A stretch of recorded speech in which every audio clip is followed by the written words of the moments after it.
Hai sobatku sekalian, selamat pagi, salam sejahtera buat kita semua dimanapun Anda berada. Tuhan Yesus memberkati kalian semua. Nah, terima kasih juga buat saudaraku yang sudah menonton video ini dari awal sampai selesai dan yang sudah subscribe. Tuhan memberkati kalian semua. Sebelum masuk dalam pembahasan saudaraku, saya ingin mengucapkan selamat hari Natal tahun 2020 dan selamat tahun baru 2021. Kiranya damai sejahtera Natal menyertai dan memberkati kita semua. Amin. Nah, saudaraku, pembahasan kali ini kita akan menyambungkan pembahasan kemarin, yaitu iman dan pengetahuan. Di mana pembahasan kemarin kita mendapat satu kesimpulan atau suatu jawaban, yaitu iman dan pengetahuan berjalan sejajar. Tetapi jika kita memprioritaskan mana yang lebih superior, mana yang lebih penting, maka imanlah yang menempati posisi pertama, yaitu berdasarkan Roma pasal 1 ayat 16 dan 17, di mana Paulus mengatakan orang benar akan hidup melalui iman. Nah, saudaraku, pembahasan kali ini juga tidak kalah menarik dengan pembahasan kemarin, yaitu judul kali ini adalah integrasi percaya dan mengerti. Melalui beberapa refleksi ayat Alkitab yang saya sudah siapkan dan beberapa buku refleksi yang sudah saya baca. Salah satunya adalah Iman, Rasio, dan Kebenaran. Penulisnya siapa? Saudara pasti sudah tahu, ya, yaitu Stephen Thom. Nah, menjadi referensi dalam pembahasan kali ini, saudara. Nah, seperti apa pembahasannya? Ikutin video ini dari awal sampai selesai, jangan di skip, supaya mendapat pengertian yang benar.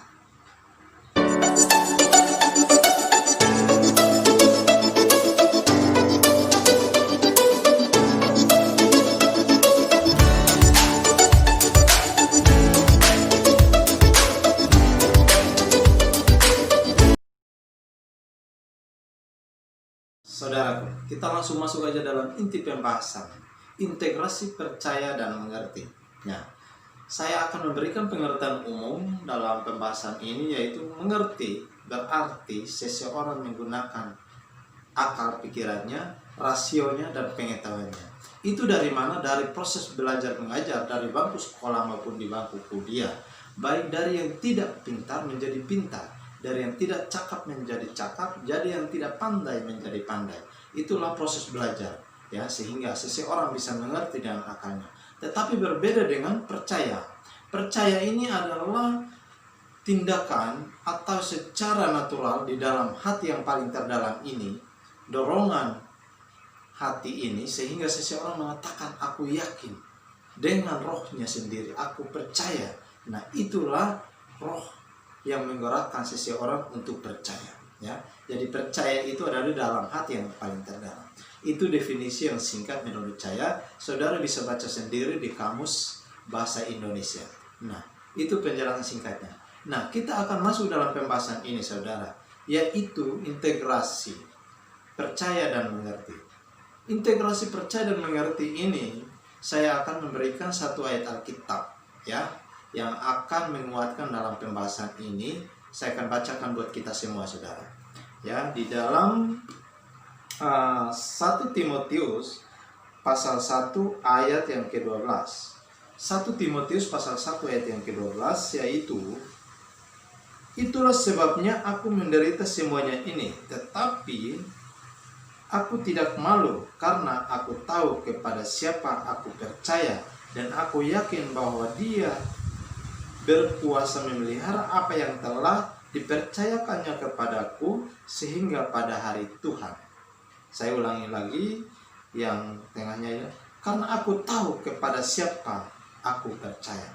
Itu perkataan Paulus yang meneguhkan imannya dan pengetahuannya di dalam ayat ini, saudara.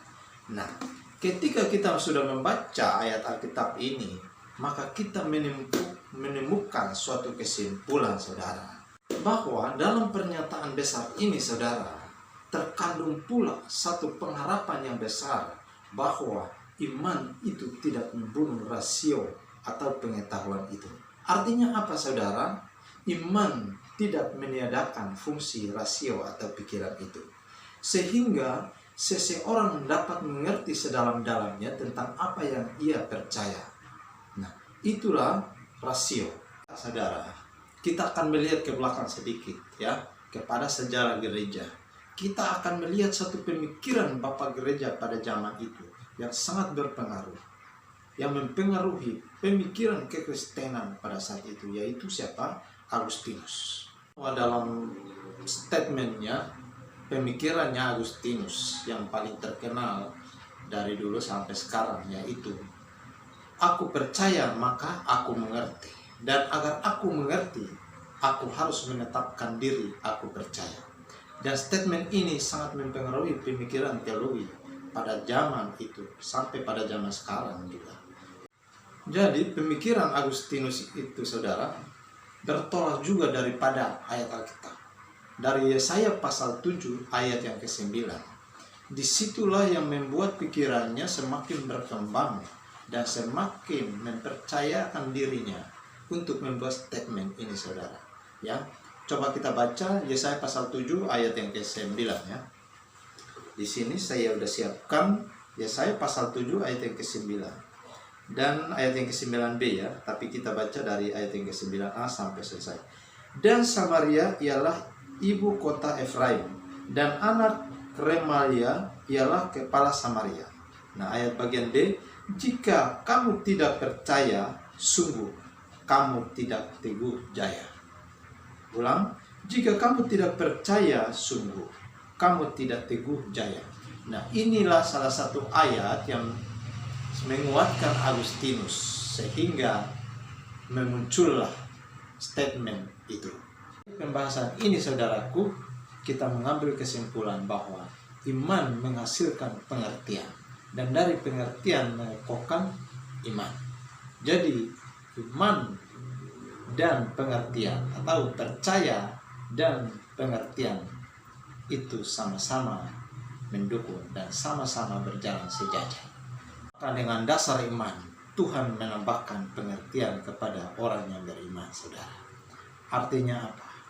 Orang yang lemah menjadi kuat, dan orang yang bodoh menjadi pintar, dan itulah hasil iman. Iman menghasilkan pengertian. Dengan pengertian ini, imannya semakin bertambah di dalam Tuhan. Daripada itu, saudara, saya mengucapkan terima kasih. Melalui pembahasan ini, iman kita semakin dikuatkan dan pengertian kita semakin bertambah untuk memahami dan mengerti tentang kebenaran yang kita percaya. Dengan demikian, saya mengucapkan Tuhan Yesus memberkati saudaraku sekalian. Shalom.